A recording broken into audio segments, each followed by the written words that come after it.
পর্ব ১৯৮। একটুখানি ভেবে দেখুন।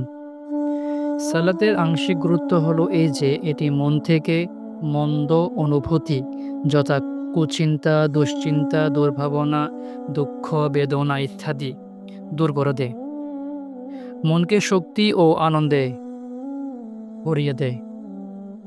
সালাতের সময় হৃদয়, মন আল্লাহর সান্নিধ্যে থাকে। আল্লাহর নিকট সাহায্য চাওয়াতে সান্ত্বনা পাওয়া যায়। তার সামনে দাঁড়ালে আধ্যাত্মিকতা অনুভব করা যায়। আর এসব কিছুই সালাতের সময় অনুভব করা যায়।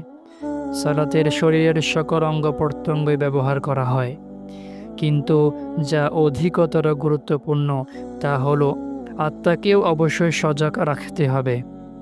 সালাতের সময় সম্যতা ও শান্তি অর্জন করা যায়, যেমন নাকি শত্রু ও সমস্যা থেকে কেউ দূরে চলে যায়। অর্থাৎ শত্রু ও সমস্যা থেকে দূরে চলে গেলে যেমন শান্তি পাওয়া যায়, তেমন ওই সালাতের মধ্যে আত্মিকভাবে ঊর্ধ্ব জগতে ভ্রমণ করে দুনিয়ার কষ্ট থেকে মুক্ত হয়ে শান্তি পাওয়া যায়। এভাবে সালাত হৃদরোগের একটি শক্তিশালী ঔষধ। তবু কেবলমাত্র যোগ্য আত্মই সালাত থেকে উপকৃত হয়। পক্ষান্তরে দুর্বল আত্মা শরীরের মতো পার্থিব বস্তু থেকে তার খোরাক তালাশ করে।